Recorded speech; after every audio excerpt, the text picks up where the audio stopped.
सबके हम नविता ठाकुर निश्चल प्रणाम करे छी। अगर ई कविता नीक लागे, एहि तरह के कविता अहाँ सुनै ले चाहे छी तो हमर चैनल के सब्सक्राइब, लाइक, कमेंट कऽ सकै छी। ई कविता मैथिली में आजुक युग ये प्रस्तुत या आजुक युग में सत्यवादी के सत्य डगर पर डगमगाइत देखलूं। इस गप पर से बला के नीक से फलाइत देखलूं। आजुक युग में सत्यवादी के सत्य डगर पर डगमगाइत देखलूं। इस गप पर से बला के नीक से फलाइत देखलूं। बाह्य आडंबर में भाके बहुतों के नचैत देखलूं।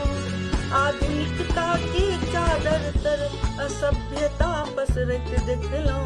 आजुक युग में सत्यवादी के सत्य डगर पर डगमगाइत देखलूं।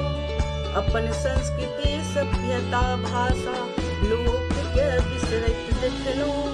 सत्य ज्ञान पर ध्यान न दो के, सत्य ज्ञान पर ध्यान न दो के अंधानुकरण करत देखलूं।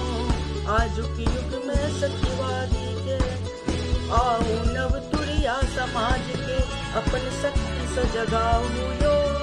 अपन संस्कृति, भाषा, सभ्यता लय सब मिल मान बढ़ाबू यो। आजुक युग में सत्यवादी के सत्य डगर पर डगमगाइत देखलूं। इस गप पर से बला के नीक से फलाइत देखलूं। आजुक युग में सत्यवादी के सत्य डगर पर डगमगाइत। हमर कविता सुने के लेल